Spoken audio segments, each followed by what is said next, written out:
I think what's happening right now is that there is this kind of war for content that is going on. You have the average American being able to release their thoughts and opinions to the rest of the world whenever they want. They can create their own YouTube channel, they can put out content, you have YouTube personalities.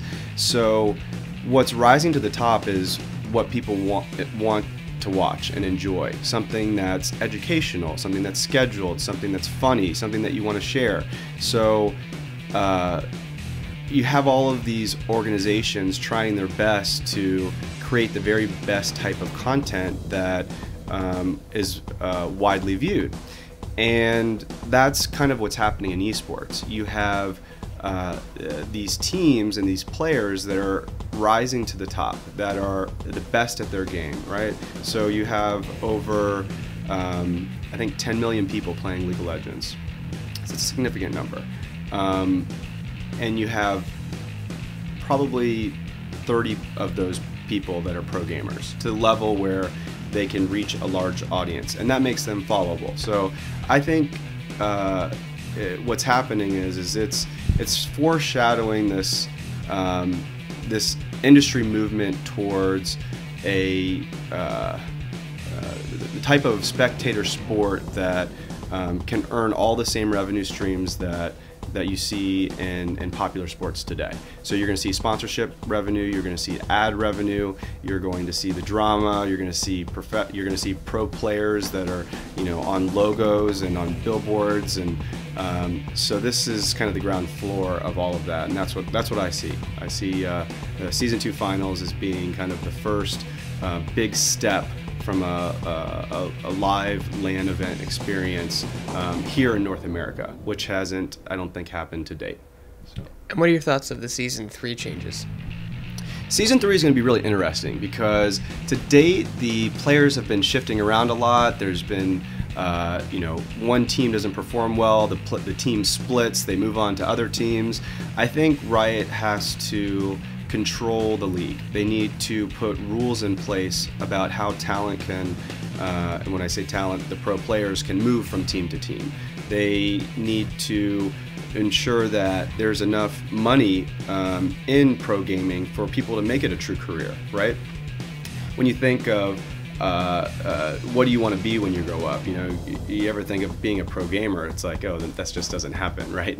I think Riot is trying to change that image and make sure that there is a lucrative career in playing video games. So I think if they handle the career, the monetary aspect of things, and then they also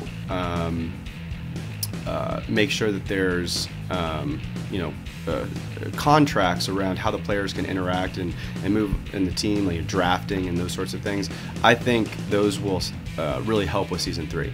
And I also think that they're making more of an effort to create leagues within regions, right? So you have the top 8 in North America, the top 8 in Europe, and there's going to be a fight to find out who's in those leagues, and then there's going to be the rest of the amateur teams that will not compete for the entire season. So I think that's really smart to do, because if you create teams that are stable, then they're easier to follow, and which grows the fan base, which makes it become more of a spectator sport.